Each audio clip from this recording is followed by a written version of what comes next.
My name is Alina Adams. I was born in Odessa, USSR. I wrote 2 books set in the Soviet Union. My daughter was born in America. I'm going to tell her about the Soviet experience through books. This week we're going a little bit younger than usual. We're going to read Breaking Stalin's Nose by Eugene Yelchin. It is a Newbery Honor book, and what's really nice about it is it has lots of pictures. And I don't mean it's a picture book. It's very much a novel. I would say, well, when we read it for book club, for your brother's book club, I think he was in 3rd or 4th grade. It's a really great book, Breaking Stalin's Nose, and it covers some really heavy topics. It's about the Great Terror. It's about a child whose father gets taken away. He then sees students his own age at school being arrested for petty crimes like being accused of breaking Stalin's nose. Not the real Stalin, a ceramic bust of Stalin. So my question to you is, even though you're not quite the age for this book, but the fact is you're still a young person and you spend a lot of time with young people, you coach. She's a coach. She teaches rhythmic gymnastics. That's a very good Soviet activity. She teaches rhythmic gymnastics. So let me ask you this. How much darkness should children be exposed to? My philosophy is I don't try to bring up topics, but will answer them if asked in a way that is, like, simple. But you said wait until the kid asks. But then the question becomes this. So you grew up in a household where there is a lot of history on both sides of the family, and very few, 5-year-olds sit down and go, Mother, could you please tell me about Stalin's Great Purge? Or Father, could you please explain Juneteenth and why we celebrate? Well, you might actually ask about the holiday, but the fact is very few children will spontaneously ask about dark subjects. So my question to you is, as someone who was a child more recently than I was, is should you bring up dark subjects to children, and when is an appropriate time to do it? And are books like these, books that are specifically geared towards kids, a good way of doing it? Or does reading a book like Breaking Stalin's Nose makes you think that that's as much of a fairy tale as Harry Potter?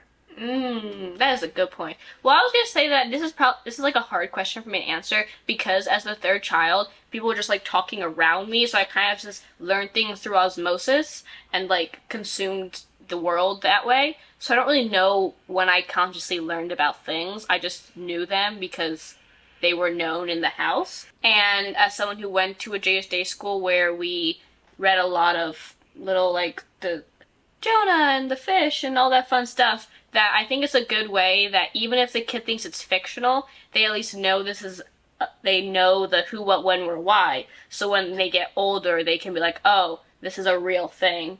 But they already know the story. They just haven't applied it to, like, life yet. Oh, his nose fell off the statue? Yes.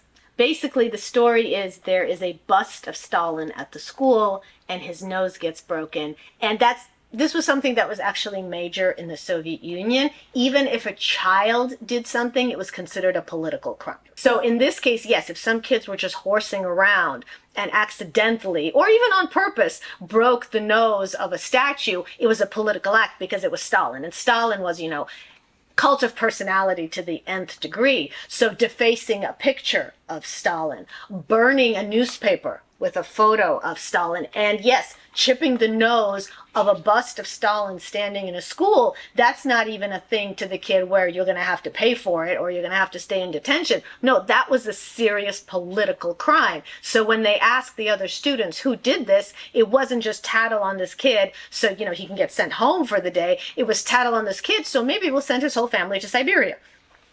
Yes, here's a picture of, it's used either as a class photo or a family photo, and somebody is actually scribbled out. And that's the kind of thing, remember you studied in history where the cosmonaut was actually removed. I mean, long before it was so easy, like right now you take a picture with your phone. I don't like that person, I'd like them gone. Someone actually probably had to go physically do it. But that was very much the Soviet Union's way, in that people would just disappear. This is scary stuff.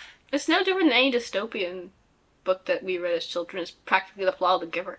Yes, but The Giver is definitely fantasy. That's my question, and that's actually what I keep trying to bring this whole conversation around to, is on the one hand, you read Harry Potter, and you read The Giver, and you read all that dystopian stuff, and you go, oh, it's just a fantasy story. It's no more real than Star Wars or anything else.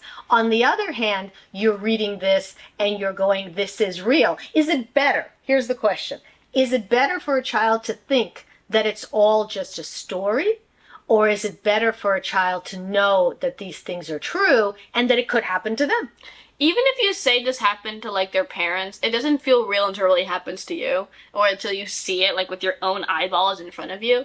So I feel like just being like, oh, this used to happen, like it's the same thing as being like that store is closed, but it will be open later. Like for them, that doesn't really mean anything, and for you saying this happened to your grandparents doesn't really mean anything to them yet, because they're not human beings really; they're children. So, like. I saw The Sound of Music, and at the end, I was convinced Nazis were coming for me. You are not the average person, and they probably were coming for you, though. Not in America in 1978, but yeah, so the whole thing, maybe I guess I was an overly sensitive child, so I assumed everything was going to happen to me. You know, the Wicked Witch of the West was going to come after me, and the Nazis and all of that. Well, you had a rather interesting childhood. As someone with a rather well-adjusted childhood, I could say I knew there were things, but, like, there are a lot of things in the world.